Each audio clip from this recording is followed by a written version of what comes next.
It's so cheap looking for a high school grad to book a place like this, Richard said loudly enough for me to hear, bringing up my high school diploma even here.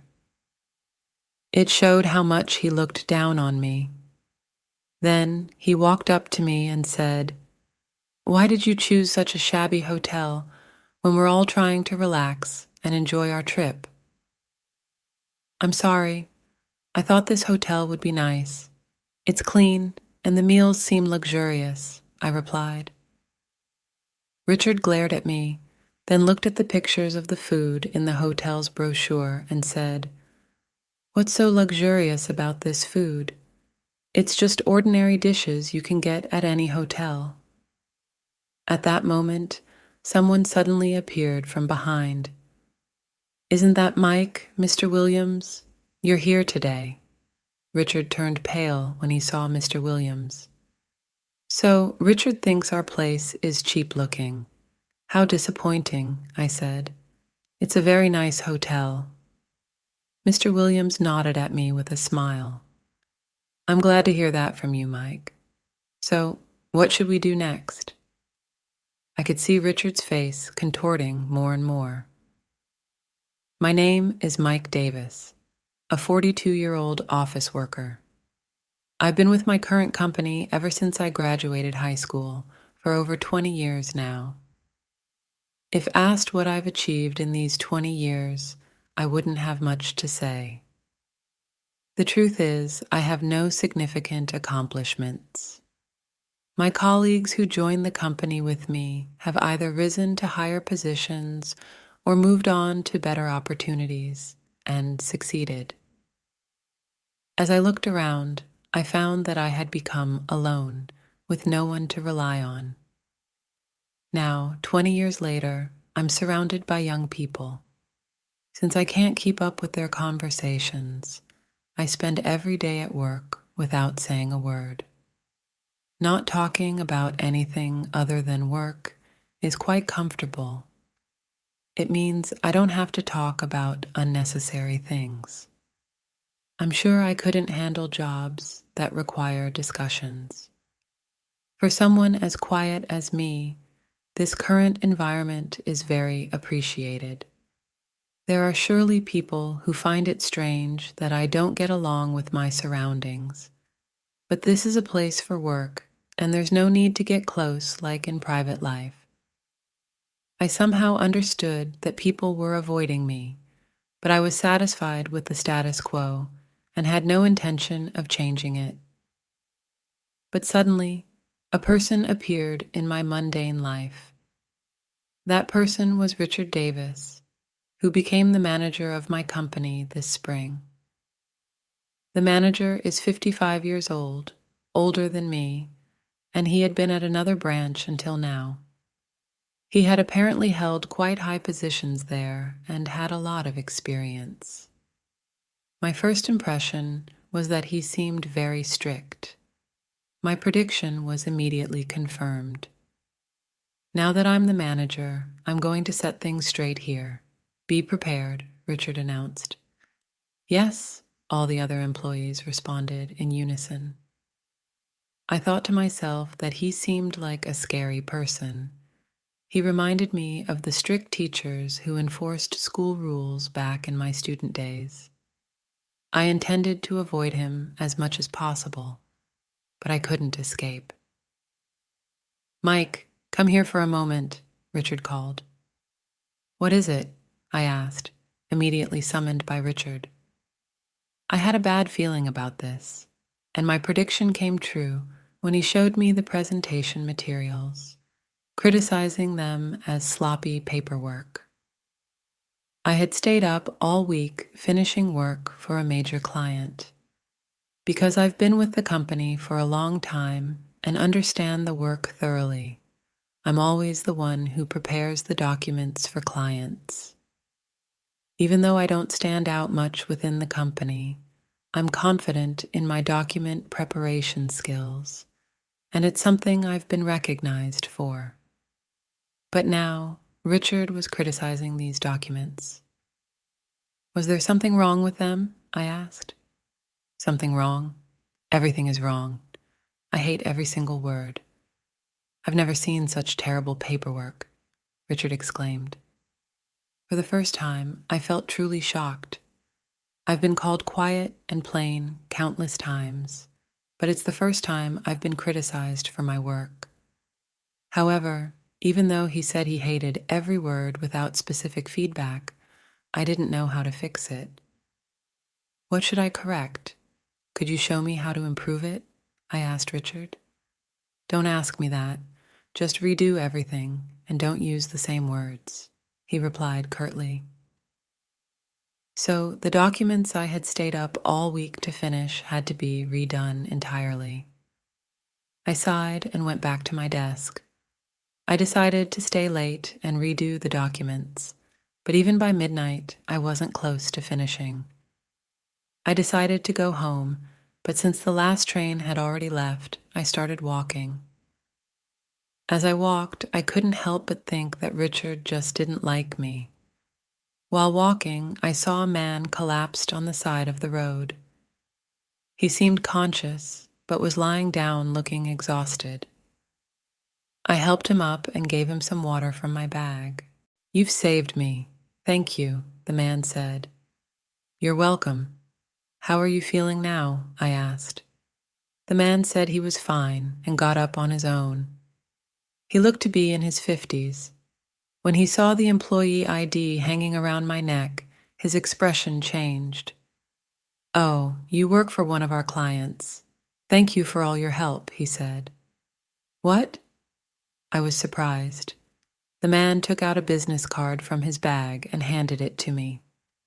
My name is Williams, Mr. Williams, the CEO. To my surprise, the man was the CEO of the major company I was preparing the documents for. Startled by this sudden encounter, I quickly handed him my business card as well. My name is Mike. I was just about to submit the documents, I explained. So you're Mike. Thank you for always being so thorough, Mr. Williams said with a smile. You knew about me? Your name was always at the end of the documents. I thought the person preparing them must be very capable, Mr. Williams replied. I felt a bit embarrassed by Mr. Williams's sudden praise. They're not much. No, they are very clear and highlight the important points well. They've always been helpful. Knowing that someone appreciated my work made me very happy. By the way, we also run a hotel. Please come stay with your colleagues sometime, Mr. Williams offered. Really? Mr. Williams nodded. Meeting you here must be fate. I look forward to working with you. Yes, I look forward to it as well, I replied with a smile as Mr. Williams walked away.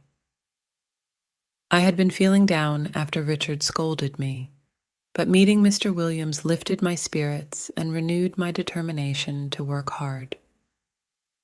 I spent another week redoing the documents and submitted them to Richard. However, Richard crushed my hopes once again. It took you a week and nothing has changed. I'm sorry, I thought I had rewritten everything, I said. But Richard rejected my work again. All those overtime hours seemed meaningless. To make it worse, Richard tore the documents to shreds. I was wrong to trust you with this. You're just a high school grad, aren't you? Richard's words stung. Yes, I am, I replied, wondering how he knew about my education. You were so incompetent that I looked up your resume, he said. As expected, he had looked at my resume. I had submitted it over 20 years ago, thinking it was buried deep somewhere. But Richard had gone out of his way to find it. I'll handle the documents from now on. You go and polish my car immediately, Richard ordered. His car? I knew he always drove to work, but why did I have to polish it? I'm doing your job, so you will clean my car inside and out. Understood? I nodded and headed to the parking lot to clean Richard's car. People passing by gave me puzzled looks, wondering what I was doing. I didn't understand it myself. I was incredibly angry at Richard. He had torn up the documents I had painstakingly redone, and now had me cleaning his car. Honestly, I felt like scratching his car out of spite, but I held back. After thoroughly cleaning the inside of the car, I returned to the office. Suddenly, Richard started yelling at me. "Mike, where did you go during work hours?" he barked. "I was washing your car," I replied. Richard snatched the car keys from me and yelled even louder. "I didn't say to wash it now. I'll dock your pay for slacking off." Richard's harassment continued. One day, the entire staff was scheduled to go on a company trip, and I was assigned to book the hotel. The one who asked me to handle the booking was Richard. "Make sure to book the hotel," he instructed. "If you choose a bad place, there will be consequences. Understood?" Richard's warning echoed in my mind as I quickly decided on the hotel run by Mr. Williams, whom I had met before. I checked their website afterward. It looked very luxurious, perfect for our company trip. I thought even Richard wouldn't complain about this place. Plus, I might get to see Mr. Williams again at the hotel. I was looking forward to the trip. Time flew by, and on the day of the trip, we arrived at the hotel. The other employees were impressed by how nice the place was, but Richard's attitude was different. "It's so cheap looking for a high school grad to book a place like this," he remarked loudly enough for me to hear, bringing up my high school diploma even here. Then he walked up to me and said, "Why did you choose such a shabby hotel when we're all trying to relax and enjoy our trip?" "I'm sorry. I thought this hotel would be nice. It's clean, and the meals seemed luxurious," I defended myself. Richard glared at me and then examined the pictures of the meals in the hotel's brochure. "What's so luxurious about this food? It's just ordinary dishes you can get at any hotel," he retorted. At that moment, someone suddenly appeared from behind. "Isn't that Mr. Williams? I didn't know you were here today," I said. Richard's face suddenly changed color when he saw Mr. Williams. "So, Richard thinks our place is cheap looking. How disappointing," I remarked. "It's a very nice hotel," Mr. Williams said, looking at me with a smile. "I'm glad to hear that. So, what should we do next?" I could see Richard's face contorting more and more. I wondered if Richard and Mr. Williams knew each other. Richard had held a high position in his previous department, so he probably knew other company presidents. I cautiously asked Mr. Williams, "Do you know our manager as well?" "Yes, Richard was very helpful to me when he was in his previous department. We've known each other for a long time," Mr. Williams replied. So, they did know each other. But despite Mr. Williams, an old acquaintance, being right in front of him, Richard didn't say a word. I wondered if Richard felt awkward because he had been overheard saying the place looked cheap. "Is this hotel managed by your company, Mr. Williams?" I inquired. "Yes, it's been over 10 years now, and it's become so popular that we get reservations from all over the world," Mr. Williams explained, still smiling. But it was unnerving. How could he smile if he had heard all of Richard's complaints? I was starting to get confused about what kind of person Mr. Williams was. "I see. No wonder it's such a beautiful hotel. I'm glad we could come here with everyone," I said. "Do you really think so about our hotel?" Mr. Williams asked Richard directly. Richard was no longer smiling. Mr. Williams glared at Richard with sharp eyes. Richard, I heard you say our hotel looked cheap. I didn't miss it. Who would say such a thing about the hotel created by the respected Mr. Williams? Richard was visibly flustered. He probably didn't think Mr. Williams had heard everything. I had never seen Richard this panicked before, and I was trying hard not to laugh. I heard everything, so it's useless to lie. Insulting the hotel is the same as insulting our company. Mr. Williams sighed. I thought we could trust each other and do business together from now on, but this is very disappointing. Please consider our next deal canceled. Wait, it was Mike who insulted the hotel. I'll make him take responsibility. Richard suddenly tried to pin the blame on me. How far will he go to shift the blame? Does he think he's some kind of righteous person? Is he trying to make himself look good to Mr. Williams by making me the villain? But Mr. Williams stood up for me. I only saw Richard saying terrible things to Mike. It also seems like Mike was the one who arranged for us to stay at this hotel. Yes, I arranged the stay at this hotel at Richard's request, I said firmly. It was the truth, and I needed to assert myself, or Richard would keep getting away with this. Where's the proof that I said anything to Mike?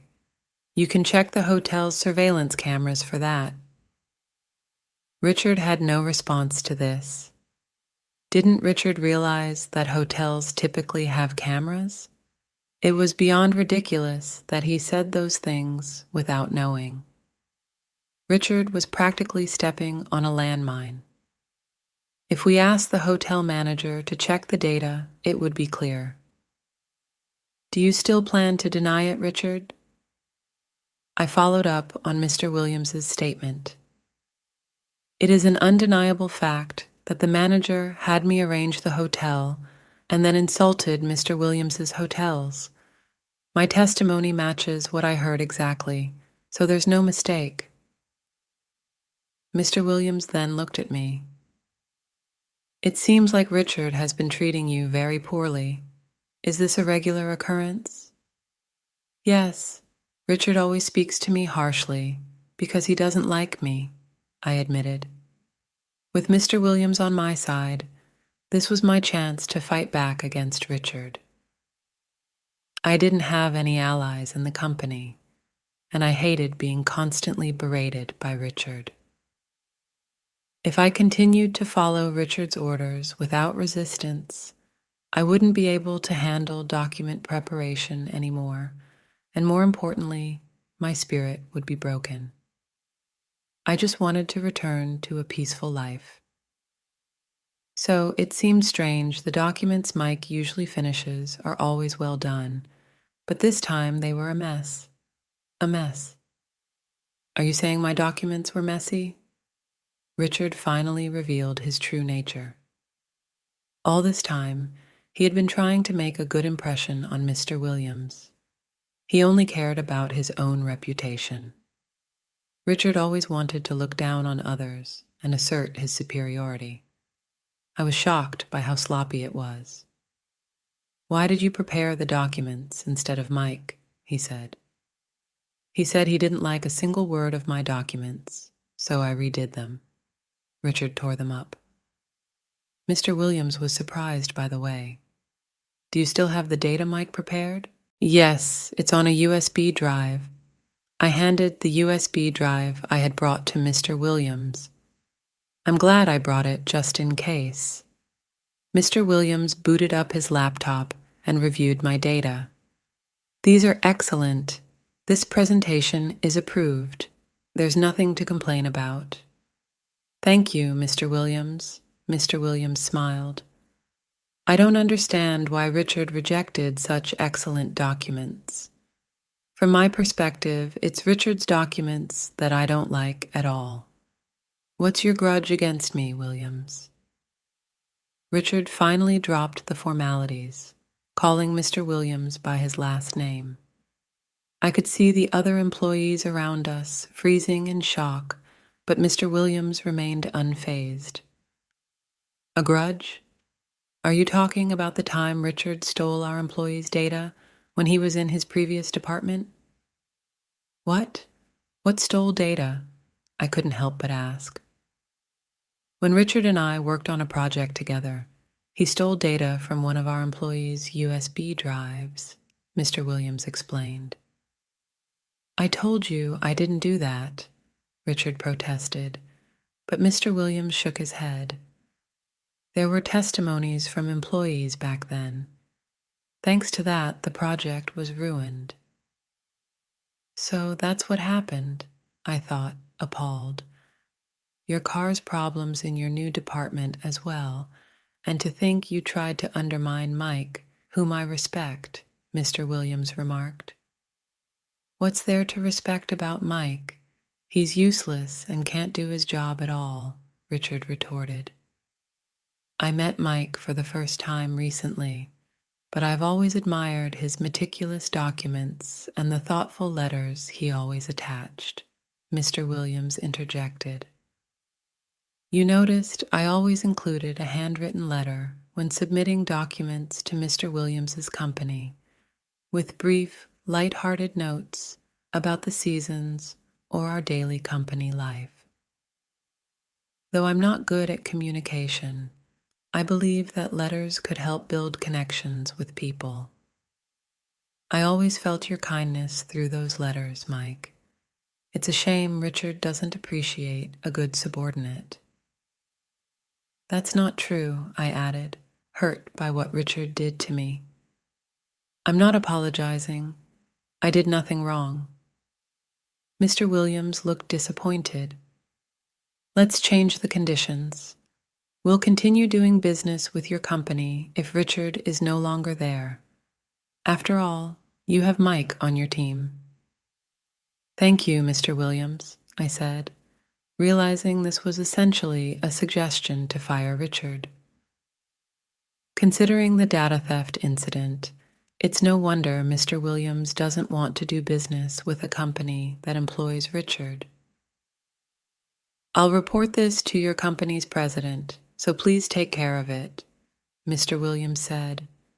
I'm truly sorry for the trouble. Mr. Williams smiled at me. I have hopes for you, Mike.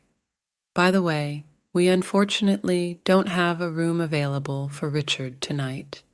Mr. Williams approached Richard and said, You must want to leave a place as cheap as this as soon as possible, right, manager? Give it up. With Mr. Williams and me both telling him this, Richard turned his back and left the hotel without a word. After that, the remaining employees and I enjoyed Mr. Williams's hospitality and had a great time on our trip. Not long after, Richard was fired by the company president and left the company. It was his own doing, so he had no one to blame but himself. The company feels brighter since Richard left. More employees have started talking to me, perhaps because they witnessed what happened during the company trip. I'm still not great at conversations, but maybe Mr. Williams's praise for my work has made a difference. It's definitely more comfortable now. I genuinely feel motivated to work even harder.